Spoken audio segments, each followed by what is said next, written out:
Hi, everyone. Welcome to my first podcast with a guest for 2025. And today I have Yvonne van Dongen with me. And I'm just going to read a bit of blurb about Yvonne. Yvonne is a freelance journalist with 40 years at the coalface of media. She's written hundreds of articles and gained respect and credibility in New Zealand. Then the cold shoulder from the mainstream media started due to her effrontery in owning that she's a sex realist and not a gender ideologue.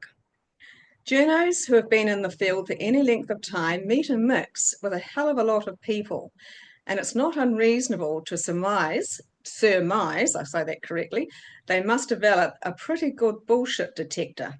Yvonne smelled it all over gender ideology and wouldn't pretend she didn't. That cost her work.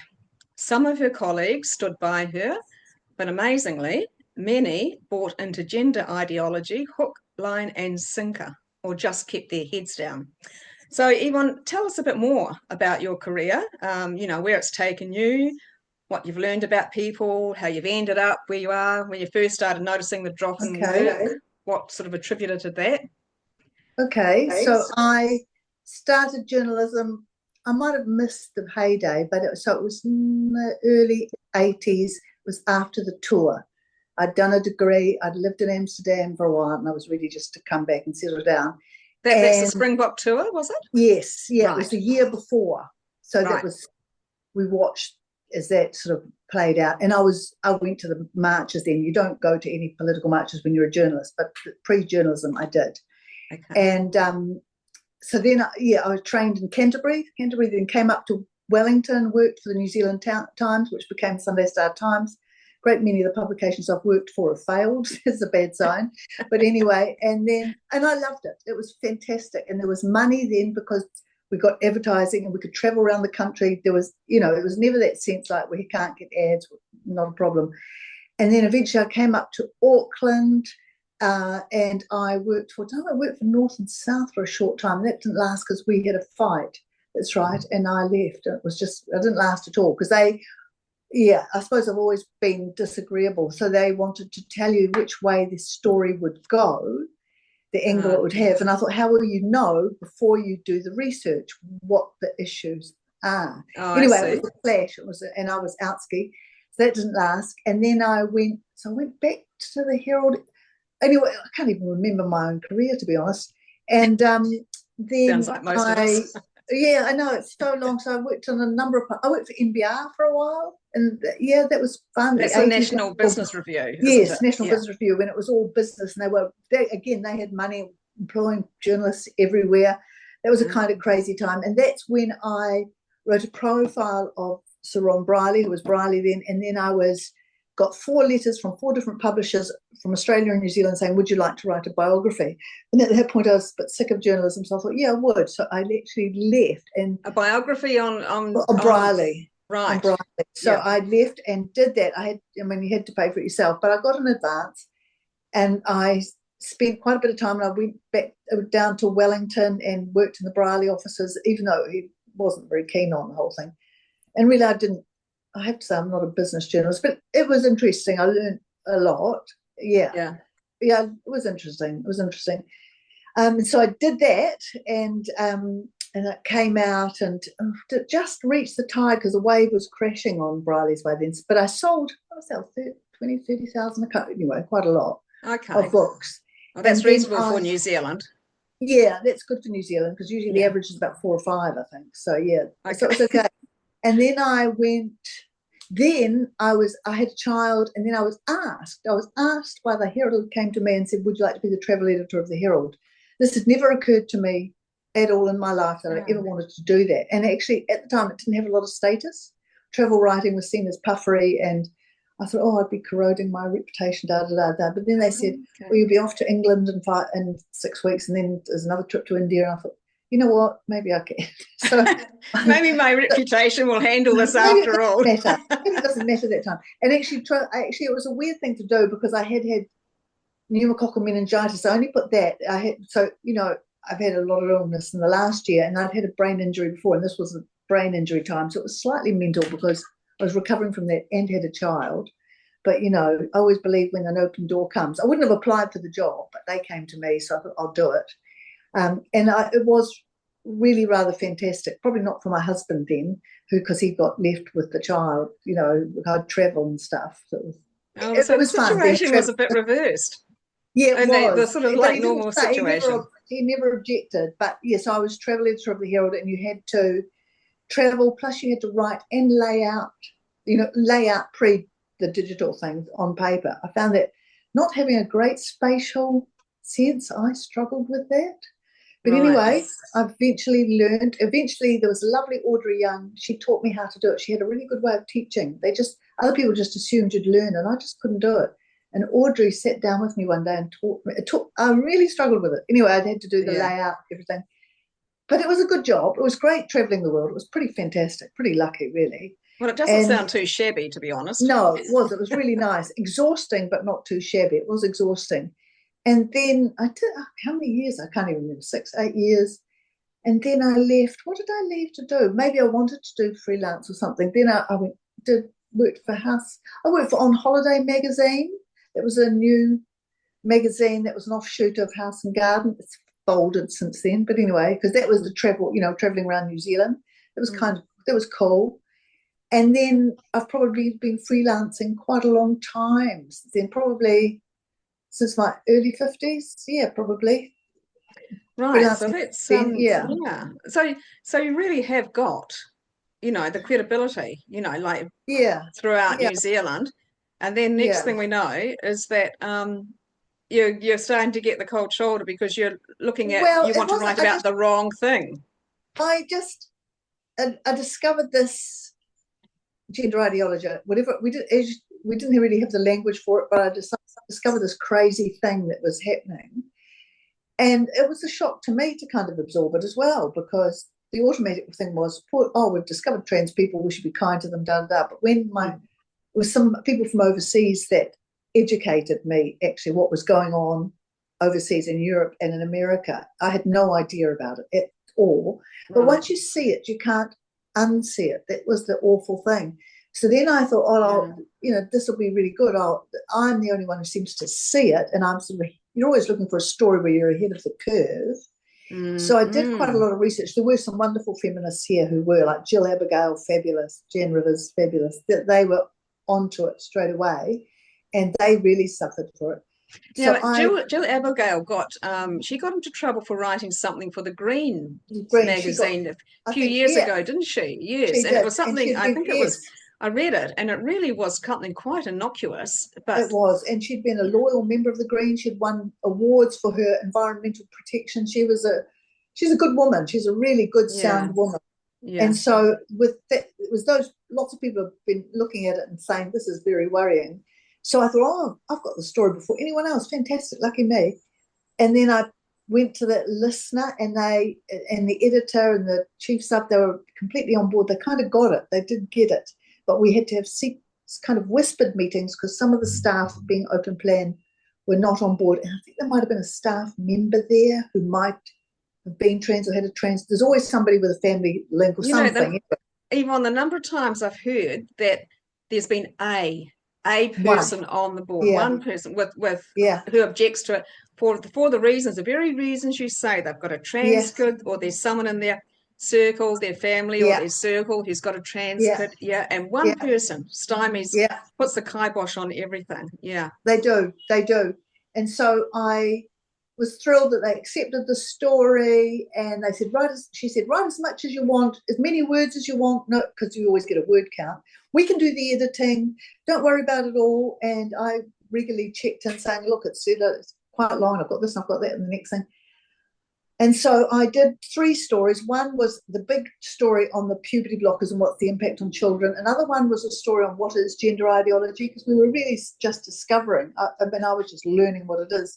We've come a long way. And then the third story was about a young woman who had trans to be, and she was a detrans or a desister or whatever you call it. Yeah. So she had gone through all that in New Zealand, which was quite a hard thing to get. And she was prepared to do it anonymously. So I thought it was a really compelling package.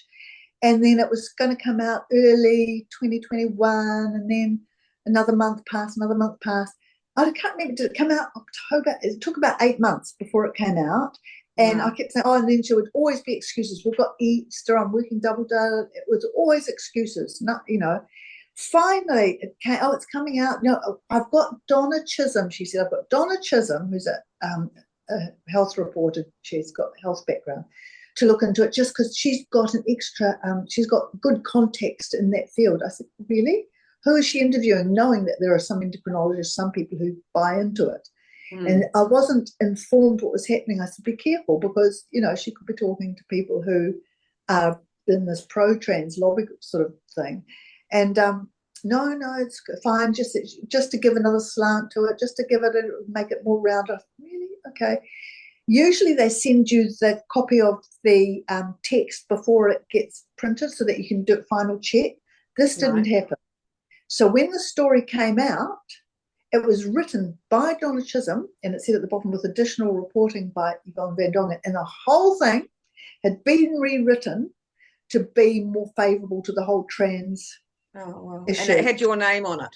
At the bottom. At the bottom. Oh, I don't know how to do this. I'm very sorry. I shall Somebody's ringing me. I'll just pause the recording. Hang on a sec. No.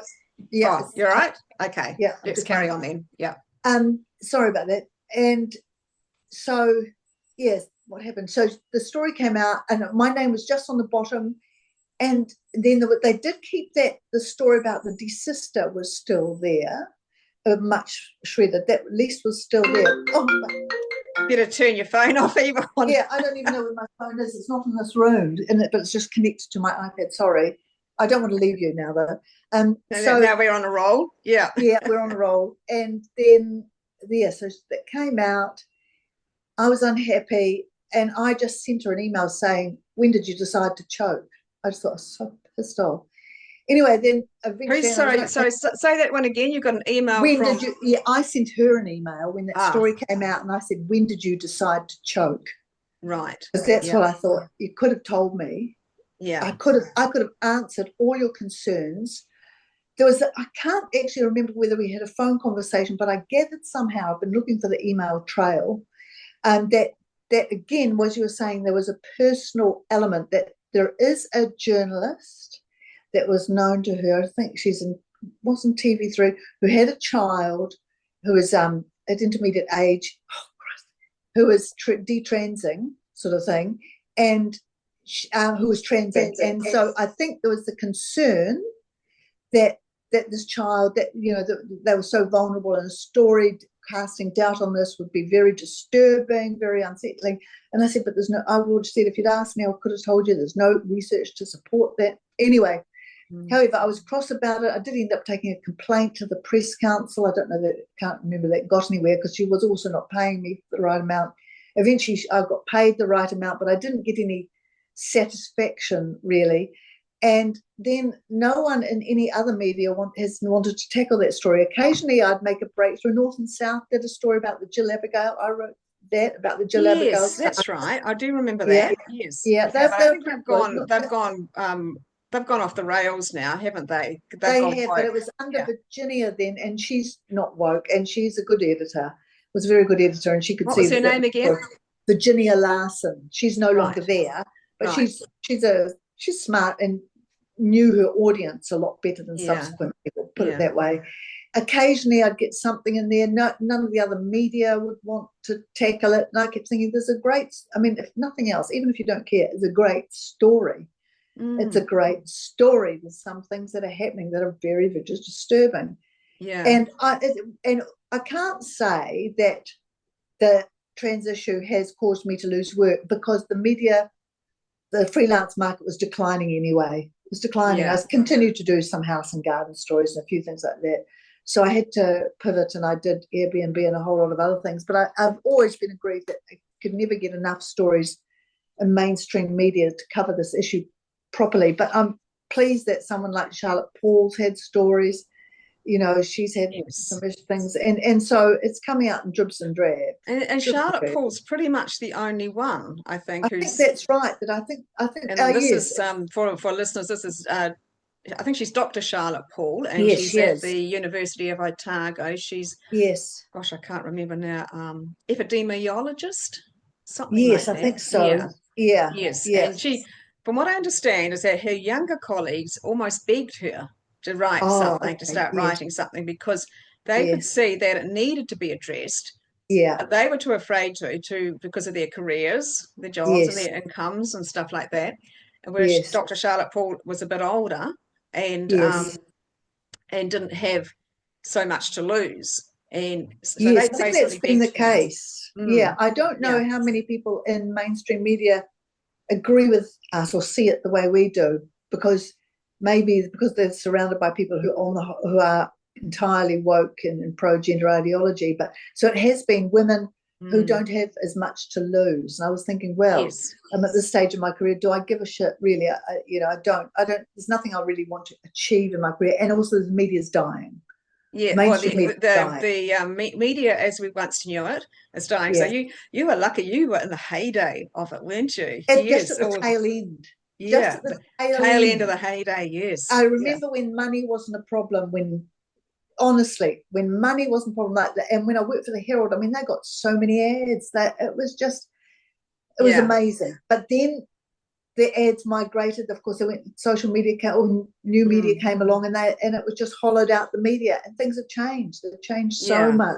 Yeah. Yeah, It yeah, is and interesting, isn't it? yeah, Because I think what you say is that we also see in our public service it's riddled with trans activists, and the yeah, media, I think, is the yeah, same. yes, And so you yes, do not get yes. a good balance of stories No, you anymore. don't. Now, media has always been tend to be a bit left leaning, but Yes. now it's sort of like just tipping over the edge of left, It is. It is. Because when I and remember when I started in journalism, I was a lefty idealist. I probably would have been the most woke person out, and there was yeah, a couple of us, but there was a range of ages and stages. So there were cantankerous, grumpy old men who were, they'd seen it all, cynical, bitter, but probably yeah, realistic. It was probably good for us to kind of rub up oh against them. yeah, Yeah, no, yeah. I didn't think so at the time. No, Of you never do. I course. mean, I'm exactly the Yeah, same. I think about the yeah, older women I used to know, and I used to really dislike them because they wouldn't care about the things yeah, that I cared about. yeah, yeah, yeah, yeah. And they were You're just they so were quite righteous when brutal. you're young. Yeah, you don't realize, you think you're never going to change your views, but you do, and you're insufferably righteous, and I was too. So I'm not too hard on the young people who are like that. It's just a shame there's not more diverse voices. That's all. Yeah, Yeah, yeah, that the media and civil service, they're speaking yeah, from the same song sheet. I think that's a terrible shame. yeah. And Yeah, it's been bad. we've spoken about how when gender ideology started sort of encroaching into academia, and then it came from academia out into the public service and media and stuff like that. They had all the words for it. They did. They were primed for it all, Yeah, and they yeah, had all the narrative, all the glibness yeah. and everything like that. And those of us who weren't in that environment didn't.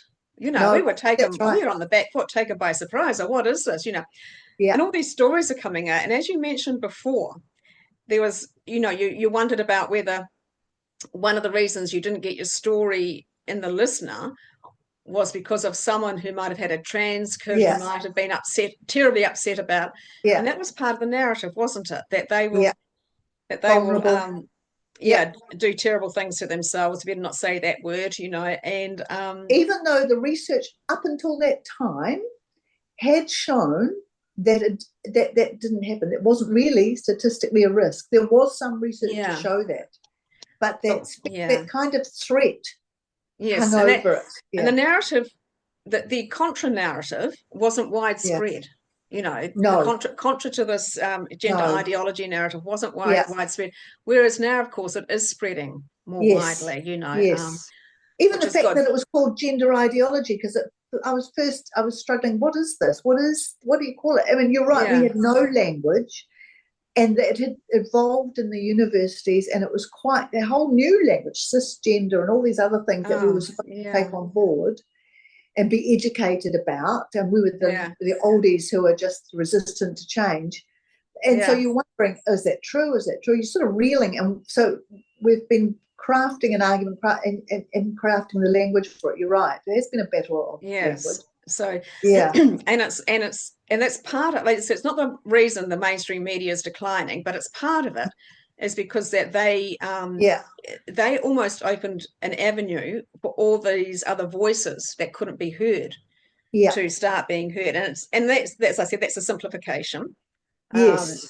And but it certainly had quite, I mean, there are other reasons why the media is declining, but they have helped their own case. Yes. Because it's not just this issue. They've decided certain things are fixed and good, like climate change is settled, the science is settled, whatever. They take a position. Yes. And they don't allow for different voices. Yeah. You know, and that is bad. That is bad for democracy, bad for everything. And people are going elsewhere now for that different voice. And that's, as I said, it's not the only reason the mainstream media is declining, but it's adding to it. Yeah. It really is. So, I mean, I remember, you know, like, I mean, who doesn't remember when Kelly J. Keane came to New Zealand in 2023, you know? And before that, in that, just that 1 week, the 7 days before she came, somebody did a count up, 158 articles, negative articles against her. Yes. Were in the media. Then then, you know, like, you know, the shit went down on the day.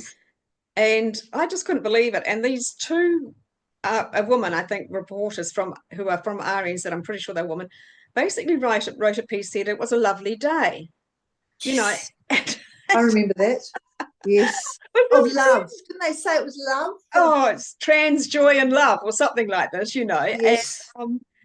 And I was astounded, and I thought, oh, maybe they were sitting way in the back of the field or something like that. But I thought, now what reporter or journo worth their salt misses the main action when it's basically right there? Now I couldn't believe it either, because I was there. Right. And I was taken aback by everything, the role of the police, the media, the politicians. I thought all the institutions are against us. They're against us, and they're making us sound like we are against the human rights of these trans people. We want them erased and all this. No one was listening to what we were saying. That was just sanity and reality and nothing at all. And the politicians who I had thought were my allies for left, they just were the worst. Yeah. So that was a watershed moment in New Zealand. I think that did wake a lot of people up. I mean, especially, you know, after Simon's video came out, and it just sort of showed what everybody, all these, because he said it was a little bit, he was doing something new, I can't quite remember, and it just took him a little bit of time to get it out. Yes, that's right. And by that time, all these other people, you know, there's other people saying it was a lovely day, and it wasn't all that bad and everything like this, and blah, blah, blah. Yes, and then his video came out, and it was explosive. Yes, it was. But what actually happened? Explosive in our world, but I don't think it was explosive in the wider sphere. The general public probably hasn't seen it. I think a lot of the public have, and I think that's what started to wake up a lot of New Zealanders. Yeah. Now, not everybody, of course. When we say the public, of course, then we go out and talk to people, and they have no idea what's going on. No, we know that, But there were still a lot of people who saw it, and that did create a change in the climate of how people, I think, they took a stand. A lot of people then took a stand, I think, whereas before they might have been wavering. But it was a bit of a shocker day. And you were saying before, you know, how you have to correct me if I got this wrong. How a lot of your left-leaning colleagues, and it's just say many of us have been left-leaning. Yes, they got really nasty towards you. No, I didn't. I've never. That wasn't what you said. Who said? Oh, sorry, I was just trying to remember what you said before. Had personal abuse. I mean, I've lost friends. Friends. Yeah. And I remember somebody, a new person I knew worked at RNZ, and the word was out. They were saying, "Is Yvonne really a TERF?" Because that was a really bad thing. It's like being called a racist, isn't it? Yeah. Yeah. And I thought, oh, okay. So that's the goss on the word on the wind, you know. But nobody was hostile to my face, so that's good. Yeah, because I know that they certainly have been hostile towards TERFs, haven't they? Oh yes. I have lost friends. Oh yeah. People would say something about, I tolerated this on Facebook, I can't do it anymore, bye, and they'd disappear, you know. Yeah. So I had lost some long-time friends. I haven't, I haven't blocked anyone who doesn't share my view on anything, because Right. life is full of diverse, but they have Yeah. blocked me because I'm an unperson now. Yeah. But not all. Some who don't agree with me remain, so that's okay. Well, it's a strange So, thing that yeah. the empathy towards one group seems to give people permission to be as nasty as hell towards another group, especially those who don't agree. So Well, it's a weird thing. It's a failing of the left. I think that they think they're morally superior. That Yeah. Oh, absolutely. Yeah. I mean, I they did. I yeah, have I to did. confess I I think I did. did too. I did Yep. too. I thought I was the one who had the views. My opinions would lead to the betterment of society. It was, it would be Yep. better for everybody concerned. And I was more caring than people on the right. Yep. Absolutely. And 100%. that's what they think. They still think that. And now I've learned, and I've thought, oh no, everything I used to think, I don't think anymore. A great many things I don't think anymore. Yeah. Because that was when I first heard about gender identity, the people from overseas that told me about it, I remember having this really cold feeling. Really, I felt really alarmed. And I thought, far out, that's going to change everything. I knew that if I saw it the way Dad did, if I took a stand, that would mean that I'd be standing outside my tribe, as it were. Yeah. And who was I then? Who was I? Yes. I wasn't a member of the right, and so Yeah. it would mean that I had to rethink so many things. So yeah. Anyway, and I think a lot of people have felt that. Yes, absolutely. I mean, it definitely changed my life. Had to really examine some things about it, and my beliefs and why I believe them and that. So yeah, because very when much you're so. on the left, you think I'm on the left, and so I think this, and this. You've got a package series of views, haven't you? You've got a package of views, all neatly packaged. Anyone on the left thinks this, anyone on the left thinks that. Yep. And so you don't have to think too much. It's, life busy and it's kind of easy. And this is your group. These are your people. Yeah. And then you think, but they're so wrong on this, so I better look at what else. You have to, yeah. And when you're a young person, and I think it's all, and it stays with you, especially when you're on the left. When you're a young person, you really have that feeling that you like to feel like you're at the cutting edge of social change and things like that, and you're one of the ones driving it and everything. And I think that that's if you're sort of a real lefty, I think that kind of stays with you. I think so too, because you're the cutting edge of change. The cutting edge. You look at all the battles that have happened, the gay marriage and the apartheid and whatever, and you think, it's the left who have done all the good things, women's rights, all that. So I want to be part of that team, making society better, And then you look and you think, oh, it can go too far and it doesn't always make sense. And so it's a massive rethink, rethink. Yeah. And I think that we're really sort of starting to see a turnaround now, aren't we? I mean, especially with the Trump administration coming in and doing what they're doing now. Yeah. I know we've still got people here who are absolutely determined they're not going to budge their views on puberty blockers and gender ideology and stuff and that. We've got some politicians and we've got people in our public service.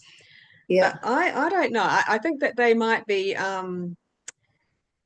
there might be sort of I can't quite think of the word, but I just think that this is a wave that's going to happen. They just will not be able to in the end withstand it. I think that I hope you're right. Yeah, I mean the like the gender idea, the trans activists, as I said, that just our public service is riddled with them, because I do know of some people in the public service who tell me that same thing, and they daren't say anything. Yes, because of course they'll get they'll lose their job. Yeah, or they won't get any career advancement or something like that. And so what I get really angry when I think about it, how they came in and sort of entrenched all these things into policies while we were sort of like thinking, what's going on? What is this thing? That's right. I mean, the Greens, I absolutely blame them 100%, because they're basically the ones who the trans activists knew they could go to, and they courted them which I don't think was too hard to do. No. You know, and then I remember with sex self-ID, Chloe Schwarbick trying to sneak that through into the and I did see some videos, and she was like, it was, you know, sneaked through in the what was it, relationships, birth, death, and marriage. That's right, yes, birth, death, and marriage, relationships. There was a sort of a few changes that needed to be made to that, and I think they were good changes. And then she tried to sneak this through on this, and I saw videos of her saying, now, you know, up in the house, you know, now there's nothing really much to see here, just a few changes, trying to, you know, like lull or everyone else into sort of a sense of, you know, not thinking nothing wrong, you know, and then get it signed off. And it was Tracy Martin, wasn't it? It was. It was. The New Zealand first, and that was when the very first woman, I think, of Speak Up for Women, when the very first ones there started, I think they got onto it, and I think they got onto Tracy Martin too, and she halted it. Yes. And by that time, of course, you know, after that, there could be some able to sort of do some campaigning and pushback on it.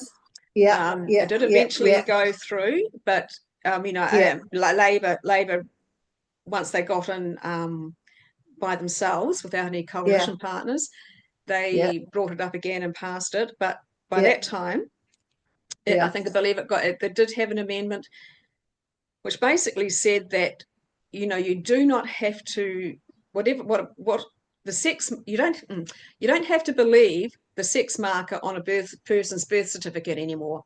Other factors can be taken into account. You know, so and this is not widely known, but you know, seems to be sort of a thing that if it's on your birth certificate, it's got to be taken as gospel.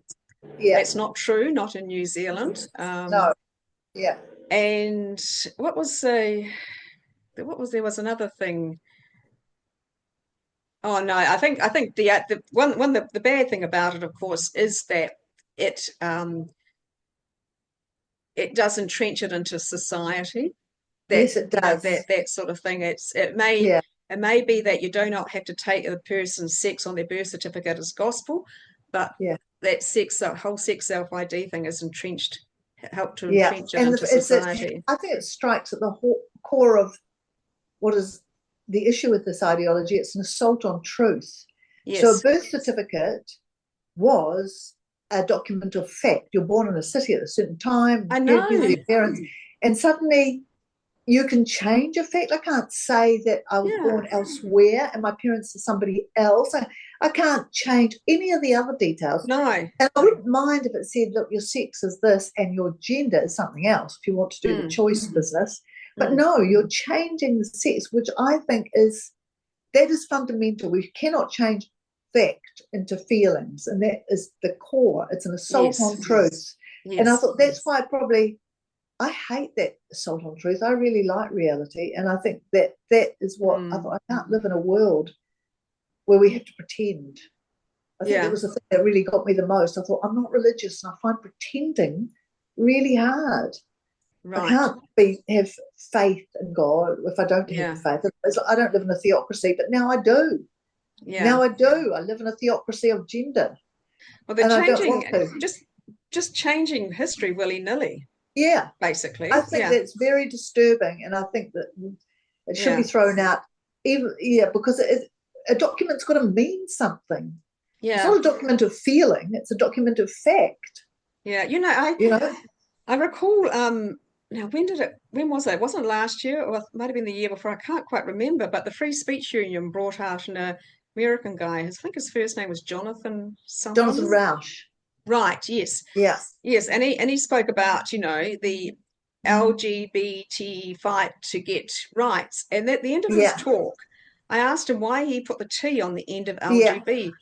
And because the T wasn't anything, you know, the T wasn't there back, you know, because he was in his 60s or 60 when they were doing this fight, and the T wasn't there. That's right. And he said to me, he says, I do it for a modern audience, because they used to hearing that. And I was quite taken aback. I didn't really know how to challenge that. I didn't know if it was the right sort of environment. but I thought you're changing history. You're Yes. talking about all this fight that the LGB did, and how hard it was, and now you've tagged a T on the end of it. Yeah.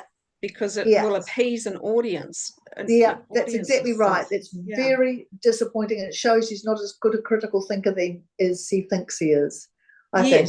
Yeah. Well, or not as brave. I understand maybe he's not as brave to get up in front of an audience and sort of just talk about LGB because he might get some hostility. But he is a member. Isn't he a member of the Free Speech Union? If speaking for the Free Speech Union, surely you're going to say things that are unpalatable. You know what I mean? That's part of free speech, saying something that is unpalatable. Yeah. Anyway, I don't know if he's part of this Free Speech Union. I mean, he's American, isn't he? He's American author. Yeah. Or a guy. Yeah, he brought out here. No, that's very disappointing. Yeah. So that was that really stuck with me, and I thought this whole this sort of glibly altering history. Yeah. And as you say, it's about the birth certificates as well. Like just altering history. Assault on truth. On a whim. Yeah. On a whim. I know. An assault on truth. I know. It's unforgivable. I sort of spend some time thinking to myself, well, not too much, but a little bit of time thinking, how do we get gender ideology out of our public service? And I keep on coming back to the fact that we will have to get rid of the people there. And that because I sort of feel a little bit dubious about even thinking that, because it doesn't sound very good. Doesn't sound like sounds a bit radical, a bit sort of like totalitarian almost, Yes. But I don't know. What are your thoughts on that? I don't know. I mean, I'm glad that Trump is in because it has signaled a complete change in the zeitgeist, and we're back to reality. And back to being able to call facts facts. I think that's a great change, and that will have an impact on New Zealand. It'll take a long time, but as you say, and then because if you get rid of them, because you can, you're going to replace them with other people with university degrees and who may think the same thing. Yeah. I don't know. I mean, at first I thought, get everyone who's got a pronouns in their bio and sack them because they're not, in touch with reality, and they shouldn't be working there. That's just a religious point of view. It's going to take another generation. It's going to almost like another couple of generations. That's of kids to come through who are rejecting that gender ideology. And I hope so. I know. Then we've got to reverse policies. Reverse some policies and stuff like that. It's not going to be easy. Yeah, but I do wonder. You know how we used to. I mean, I remember the union movement, which I always supported. But once it was gone, it was gone. It was gone, and it never came back. No. And I think this will be the same. The wave will crash, and I just don't think. And also, there aren't that many trans people fighting for this. You know what I mean? It's not like there's a whole lot of wailing people who are victims. It's more of an intellectual choice. It's not a victim community that I'm seeing. It's people who want to be kind to these phantom people, almost, really. Well, that's actually probably a good point. More about the people, obviously, and what they want for themselves, the sort of people they want to be themselves. And they, as I said, we've talked again about. You always want to be at the cutting edge. You never want to be the one who's considered the prude or the fuddy-duddy on the wrong or anything side like of history. that. They use that on the wrong side. You're on the wrong side of history. I thought, no baby cakes. I'm on the right side of reality. And that's going to win because reality will win. That's one thing. I've never really, as a journalist, hitched my wagon to anything, any ideology, because you're taught not to do that. But this is just reality. This is not even an ideology. I want reality. I want everyone to know there's only two sexes, and I don't want to have to call a cat a dog. I can't do it. I can't do it, and I won't do it. And our bodies, our bodies are reality. Yeah, they are. They are.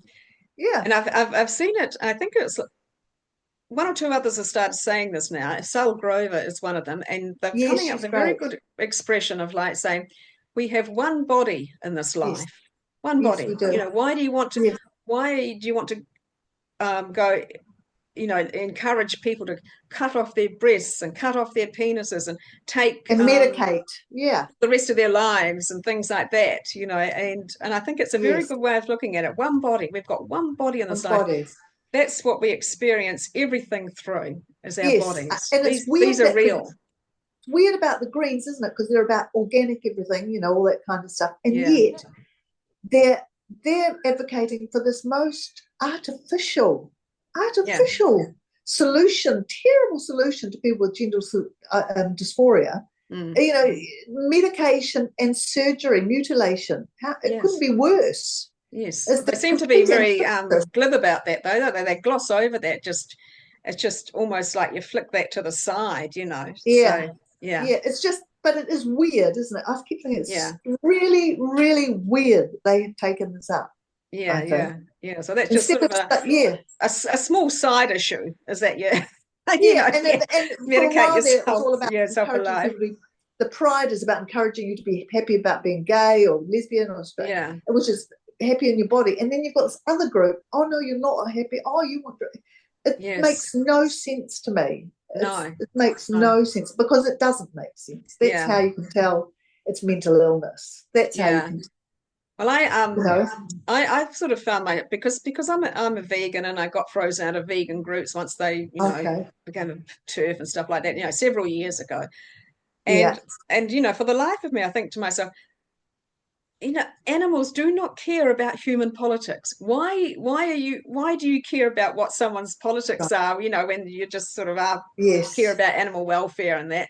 And I think, and the experimentation that must go on in animals, with these drugs and these surgeries, it must be awful, I've never thought and then they just flick that to one side as well. Don't think about that. It's just all about poor trans. Yes. It's just weird. And it's just almost that they can, I think they like sticking the middle finger and being the most radical group, whatever the issue is, even though this is demented. It's demented, and it will one day be embarrassing. Yeah. They're going to have to be embarrassed that they ever fell for this shit. Yeah. Really? I think you're right that when it falls, it won't come back. It's like, as you're saying about the unions, when it falls, it will fall hard. Yeah, it will. It will. And then I'm just curious. I thought I should keep a list of all the people who are advocating for it, because I want them to be accountable, because they'll pretend that they would and never sort of agreed or whatever, Oh, yes. I just think, you're have made our lives they'll quietly start taking the pronouns out of their bios. They'll just stop saying anything about it, they'll be quiet about it. Just slip away from it, just very quietly. Yes, but as you say, what's really heartening about this issue, I thought, it's taught me a lot, because it's made me disrespect just about everyone with an arts education. I've got an arts education, arts degree. I just think it's worthless if you believe this. You haven't even been taught to think. And it's made me respect ordinary New Zealanders who may not be educated at all, but who go, what? Yes, yeah. And so it was going to be my job. I'd given myself to go to all these political meetings in 2023, and I was going to raise gender ideology. I went to one ACT meeting, and I raised it, and Karen Shaw was there, and she was respectful and listened. That's all. I was the only one speaking. Anyway, then I had a health event, and I couldn't do it. And when I was eventually well enough, and there was a coalition government was in, I thought, I'll go. There was a New Zealand First meeting, and I went along, and I thought, I'll say my piece, da-da-da. But anyway, I didn't have to. There was people popping up everywhere, and they were really well informed. They had bags full of reports. Because in that time, Resist Gender Education started, Parents Against Gender Education. There's been so many groups start up. And once they find out, ordinary New Zealanders are outraged. They're incensed. They know it's bullshit. They don't buy into any of it. And I think that part of the outrage too is that the fact that it all feels like it's been done behind. Well, actually, Jan Rivers called it a good name, the rainbow curtain. Yes, it really has. It has because they are so condescending. They think they know better than the hoi polloi, and they're just going to. And we're just old-fashioned fuddy-duddies who want to resist everything. But in fact, this is just ordinary New Zealanders who are just calling out bullshit. And I was so encouraged I thought, wow, that's Yeah. great. It's got out into the community, because I knew that once New Zealanders knew, they would Yes. not be on board. I knew Yeah. it, Yeah. Yeah. because no I've sane had person. developed a new respect for people I perhaps Yes, didn't think. When I say yeah, didn't think much of, it's not that I thought yeah. little of them. It's just they weren't in my thinking very No, much, you know. same. And I'm I've the just sort of same. found, you know, so as I said, this whole sort of fight we've been in Yeah, has changed me so much, and it's made me yes, look at different, yes. you know, like things I True. disagree with, just not knee-jerk reaction about them, Yeah, and just look at other yeah, people and, you know, yeah. differently. And that I has do too. been, Now so when Trump got in 2016, I had Trump derangement syndrome bad. I couldn't understand it. These people are mad. They've got no TV there. They've ruined their brains by eating junk food, da da da. And after all this had happened, when I looked at it anew, and I thought, and I've had to think, why did they vote for him? yeah, Why? yeah, And I've given those people who voted for him more respect, because it's actually quite snotty to think these people are dumb. I hate it when people say, oh, they're just dumb. I thought, no, they're not yeah, dumb. They're yeah, not dumb. People are not dumb. And yeah. so it's been quite good in a way. It's been quite good. It's It's quite quite scary humbling for in a people. way, hasn't it? Yeah, it has. And Yes, now I understand completely why they voted for him. And I don't think yeah, they're dumb. And I don't think no, they've been taken in, no, and I think they're quite astute. And I think they realise, because all sorts of people have, it's mainly about class in lots of ways, rather than yes, identities. Yeah, I think lots of things yes, are about class a lot. And that's yeah. why, I think 100%. I think it's yeah, come down to a lot about class again. And I think yeah, in the end, so many things are about class, yes, I you think know, so too. and because And the Labour because Party and the class is our elites all over reality the once world. again. Yes, it is. And the Labour Party or the left parties all over the world have forgotten that. They've Yes. forgotten who their base is. They're all Yeah. overeducated fools. They're Yeah. You know, overeducated fools. I gosh, I must try and resurrect it, but I put on one of my Substacks. This guy is a Scottish guy. I think he's a journo, and he wrote a piece about, I think, when Nicola Sturgeon, was she still in power or just afterwards or something like that. And it was really good. And I think it was even her saying all these young people are coming into politics with no experience. You know, Yeah. so it was even her saying that, you know, how she fell from grace. And I think that this is very much happening, just young But she people. was And I very don't want to disparage pro-trans. young people because, you know, Yeah. we all need a mix, you know, everything works well with a mix of ages, you know, in it. Yeah. Yeah. But the coming on no experience. And I think this guy, he was quite amusing. He said, "It's about as much experience as you could write on the back of a fag packet," he put, Yeah. meaning, you know, cigarettes. You know, Yes. it And was but quite, Nicola was pro-trans. That was what yes. tripped her up, didn't it? But yes, it did. And I don't know, but somehow or another she could also see Yeah. that the people coming into politics were coming in and they had no life experience. They're coming in No. from uni, you know, and all they had Yeah. was academic sort of Yeah. experience. And Yeah. whereas once sort of politicians quite often had some Yeah. workplace Yeah. experience first and stuff like that. And Yes, I think before, that's true. I yes, think that's true. And it has been the rise of the professional managerial classes. It's been bad for everything all yeah, over the Western world. They yeah, have not been an asset. It has not been good. So it's made me lose. I mean, I was one of the first of my. Getting a degree used to be an unusual thing, really. It wasn't common. I think hardly anyone in my year at school went to university. So I yeah, thought it was really valuable and wonderful. And I enjoyed every bit of it. I really did yeah, enjoy it. And I used to think it was valuable, but now I look at the yeah, universities and I'm appalled. Actually, I don't have the same yeah. respect. No, I I think didn't the encourage my children to go. I didn't. So I've got one who went, one who yeah, didn't. But yeah, I think the degrees have been devalued yes, somewhat from uni, yeah. yeah, They say because the of standards are lower as well. That's yeah, what people who know of about things, things yeah, say. yeah. So I suspect that's true. And the fact Yes, that they all come out thinking this nonsense is just yes. Well, I crazy. I do believe that there are quite a lot who don't buy into it, but they have Probably have to to. keep their mouth shut. They Yeah, have to while they're at uni. But of course, the yeah, ones who do buy into it, you know, they're the ones who go into the public service and exactly, that, you know, and exactly. they become the DEI officer and Yeah, also yeah. Probably, sort, probably. you know, other sort of rubbish, you Yeah, know, whatever. But you know, like was it 2 or 3 years ago or something? I winged a talk, sort of like on Zoom, with the Ministry of Women, Ministry for Okay. Women, and it was her name was Kelly, someone rather. Oh, and I can't remember the two women's names, and one of them was a policy writer.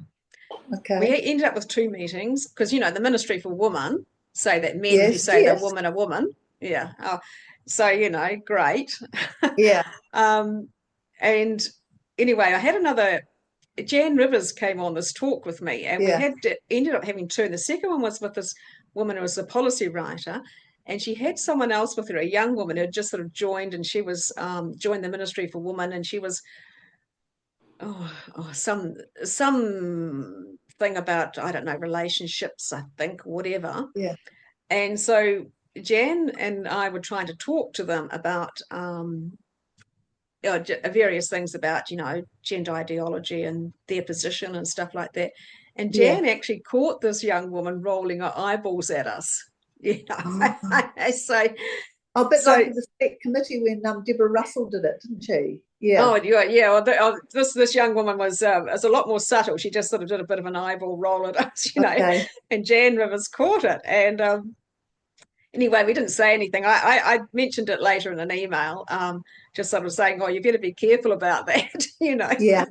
Yeah. Um, but this is so they're very polite to our face and everything. Yeah. But this is what they're getting in, women, Yeah. young people, and who just Yeah. basically roll their eyeballs at us. Yeah. I So think these some are the of kind of people this, getting in.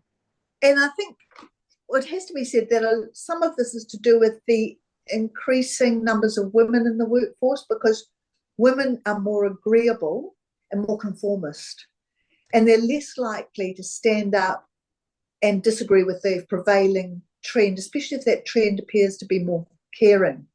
I do think, because we know that at the newspapers, these people you bumped up against were cranky old guys, and Right. Yes. I think that they're feminine. I think woke is a very feminine movement. It really is. Yeah. Yeah. It is. It's interesting. I think that we're going to have quite a big analysis of this in a short Yeah. in due course in the Yeah. not too distant future, and I think that Yeah. we will come to that kind Yeah. of thing because we see, as I mean, for older women like us, it's sort Yeah. of incomprehensible, and some younger women too, of course, Yeah. incomprehensible how so many women are falling for this, and Yeah. to the detriment of women, like Yes. basically to the Yes. detriment that we have to now. Yeah. It may never happen in our lifetime, but we now have to go into all women's spaces knowing Yeah. that there might be a man in there who sees as a Yeah. woman, and we Yeah. can't do anything about it. And Yeah. and these women are all on board with that because they Yeah. want to be kind to this man. Yeah.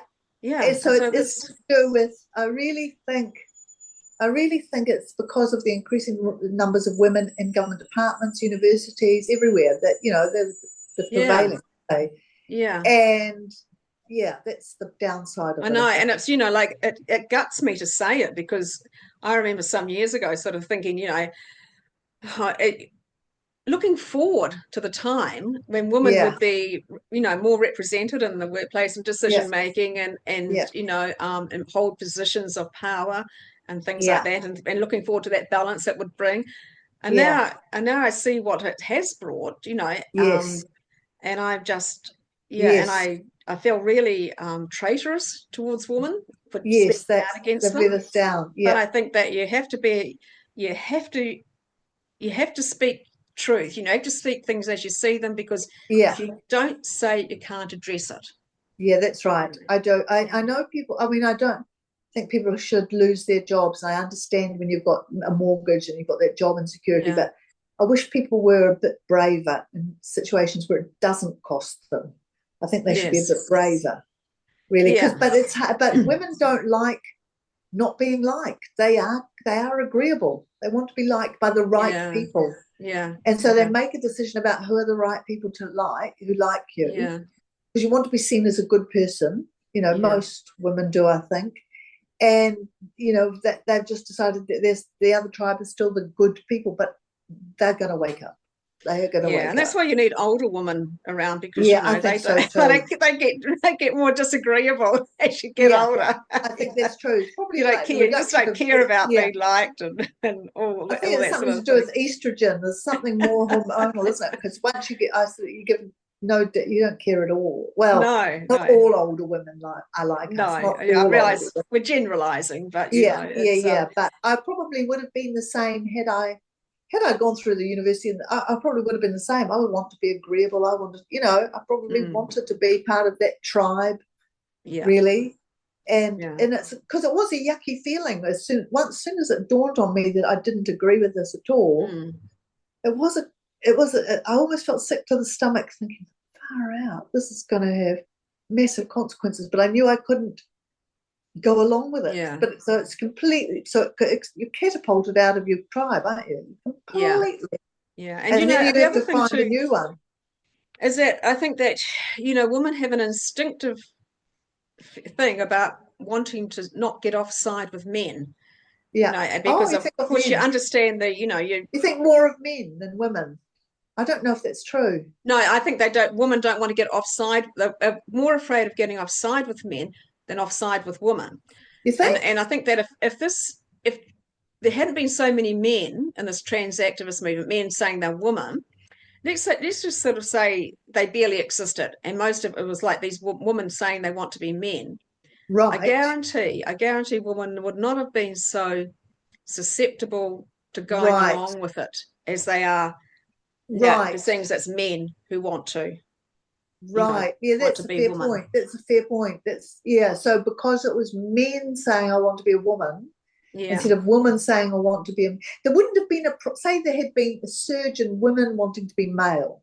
There wouldn't have been the same outcry because they present no threat to men at all. Yeah. So it was a very minor thing because they would just be mutilating themselves. That's the issue. So the threat thing is gone. It's not there. It would have been a very small issue. So I think it is something to do with men, and they are more of a threat. That's why I am opposed to it. Yeah. Yes. I don't know, because I think women want to appease other women as well, because they always say women dress for other women. Yes, you're right. I mean, women do want to be part of a group, and to sort of not get on the outer of their group, and that sort of thing. That's definitely true.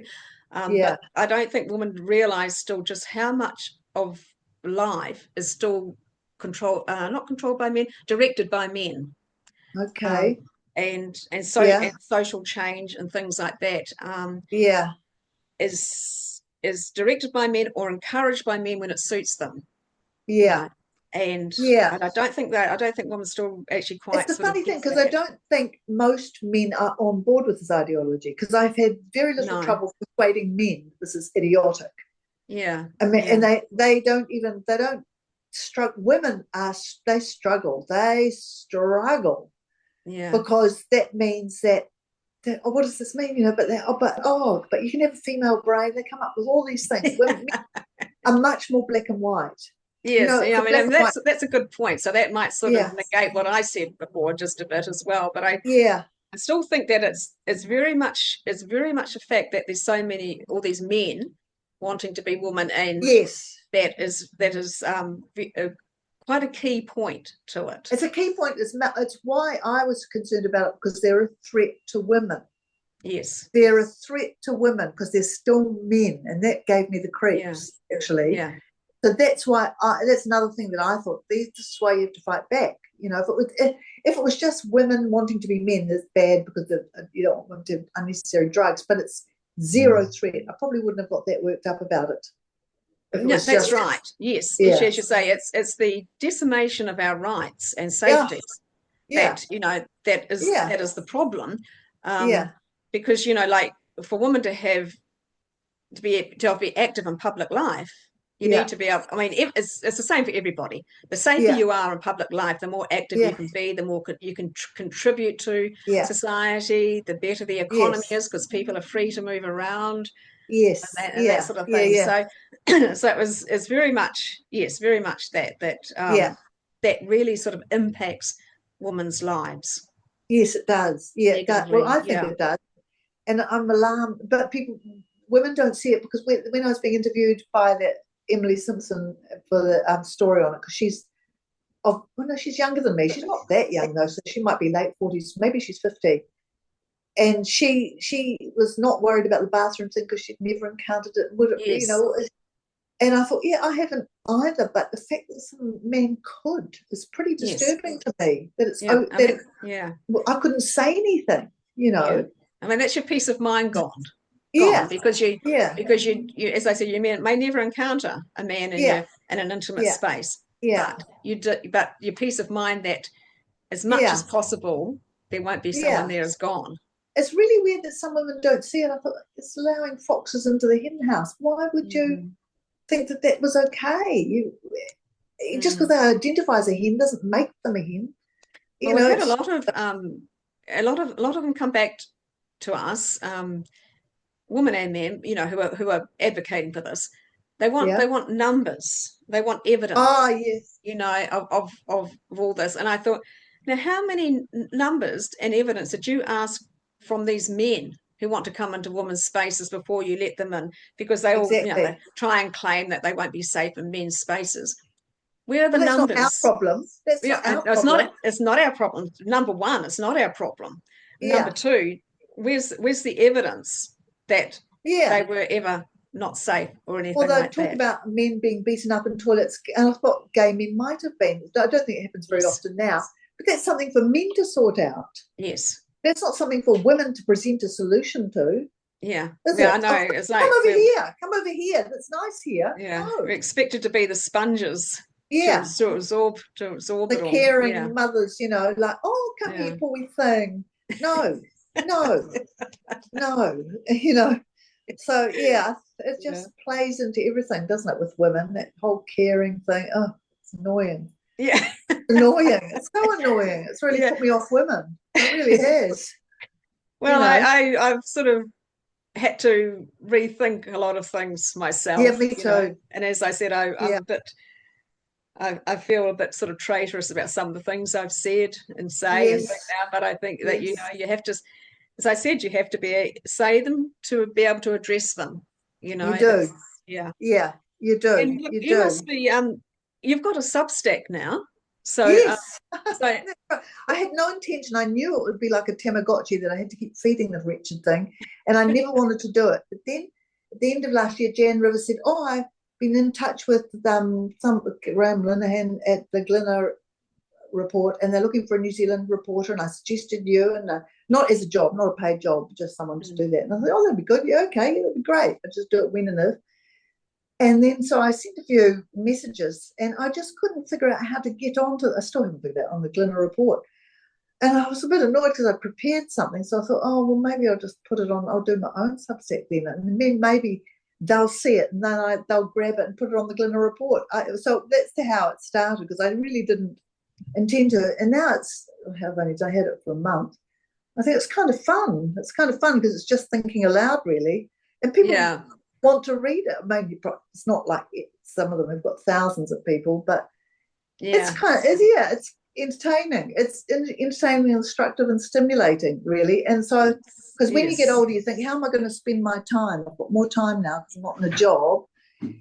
And you sort of experiment things. I thought, oh no, I don't want to do petanque all day or do this all day. I'm not someone who wants to do all those hobbies all day. I don't really have hobbies. I thought, oh, funny how it turns out I actually quite like writing, which is kind of good, really, because I thought I haven't been wasting my time doing this, No, the 40 years at the coalface, so and I did enjoy something. It. Yeah, so it was the right thing to do. Yeah, and it's there's a lot of freedom, isn't there, in having a Substack, because I mean it's growing explosively. Substack is and it's and you've got the freedom to almost sort of write. Well, I suppose they do have some limitations, but for example, I got kicked off the platform called Medium because of what I wrote. One story there, yeah. So somebody obviously made a complaint about it, and I mean, you read what I write, and it's direct, but it's not insightful or encouraging violence or anything like that. Was it about this issue you wrote about? Yes, same thing. Yeah. And anyway, someone must have complained, and anyway, next thing I know is I get a message saying that I've been, I can't remember words, but things like, permanently suspended type of thing, and Oh gosh. yeah, so it was after Oh, that I think I kind of discovered Substack, okay. and the freedom has been great because I didn't realize how much beforehand you start. Yeah. There's anxiety about whether what you're going to say is going to Yeah. be, you're going How to long get have you kicked been off doing it? somewhere. How long Um, have you been doing it? it's a bit over 2 years, and Oh, right. I'm Okay. just surprised at how much I've actually written on there because I started when I started, I thought I would just sort of put something on here and there, Yeah. but yeah, I've written a heaps, and, So and mostly based in New Zealand. when the wave crashes and gender ideology is demolished, and it will Mm, go, will you? Do you mm. think you'll keep it up? I think so, and I think because I think it'll just end up segging into something else. Because, Okay. like you, I actually quite enjoy writing, Yeah. and putting Yeah. something out there and Yeah. getting my thoughts onto paper and that. Yeah. Yes. Yes. Yeah. So I Yeah. think it'll just sort of end up segging into something else, I think, Yeah. Yeah. is what Yeah. I Yeah. think. Yeah. Yeah. Mm. Yes, I don't know where it will go or what I'll do, but I thought, oh, well, okay, here we go. Yeah, and Yeah. then people give you money. That is amazing. But anyway, yeah. Not too bad, not too shabby, is like once I No, that word again. it's a funny thing. Yeah, and Yeah. I do Yeah. miss the big audience that you get with mainstream media. You do have Yes. but you don't always get immediate impact responses either. So you don't really know what impact your Yeah. stories had. Well, we're kind of at the we're in the kind of at the dawn of a new age as well, Right. and the likes of you and me, small though our Yeah. accounts, our Yeah. Substack accounts Oh, might be, we are yeah. actually sort of at the forefront of, Coalface. of Yes. going into this new kind of era. And it was started by a Kiwi, wasn't it? Substack. Oh, I Yeah. think a Kiwi was one A of the Kiwi team. was. Yeah, Yeah. I think a yeah, Kiwi started it. Yeah. Yeah. Yeah. yeah, I mean, it's really amazing discovering some of the substacks. You haven't got time to read everything that's out there, but I suppose since I'm not reading huge. mainstream media, but yeah, Yeah, that's right. I try yeah, not to make my posts too long because I personally hate long. absolutely. Yeah, absolutely. Yeah, I think you get much more readership if you keep them short. And I know that it curtails how much detail you can go into, yeah. but it depends. Yes, for me, I I think think, I'm yeah, trained to just. I don't think I can go long anymore. I'm trained to do just 1,000 words. I think I'm just like that now. Yeah, yeah, yeah. so But it's hard to do a long piece. yes, I think it's, like I notice it in myself. My attention span now Yeah, is not as good as it was. no, And I, that's and I true. think that's the same with a lot of people. They just do Yeah, not have the attention spans that people were once trained to have and trained yeah. themselves to have.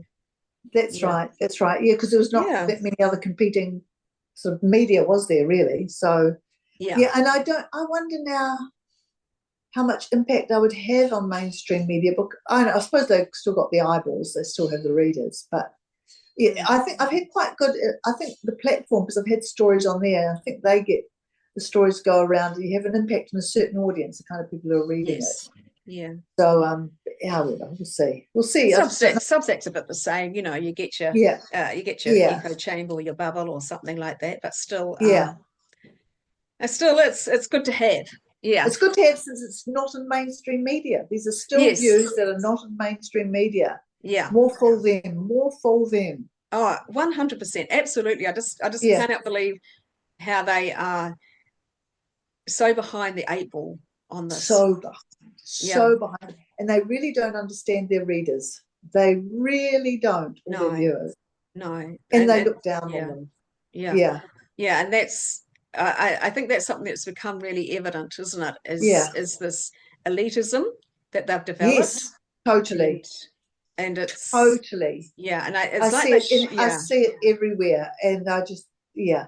The yeah. people who are appalled by Trump getting in or appalled by this person, Mm, that person, I think, call them far right or populist. I thought yeah. you don't see what's actually happening to people on the ground. They're basically Yeah, eating themselves, aren't they? yeah, Yeah. yeah, yeah, yeah, yeah. Yeah.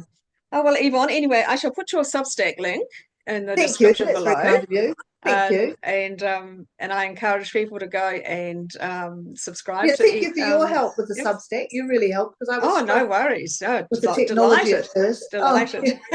It was very good. I don't like the tech, obviously. But anyway, well, it stumps it is a good thing. It's been good. Yeah. Oh, thanks very much, Katrina. Thanks for the opportunity to chat. Oh no, it's been great. We'll do this another time. Okay, Eva? Good. All right. Nice to see you. Bye.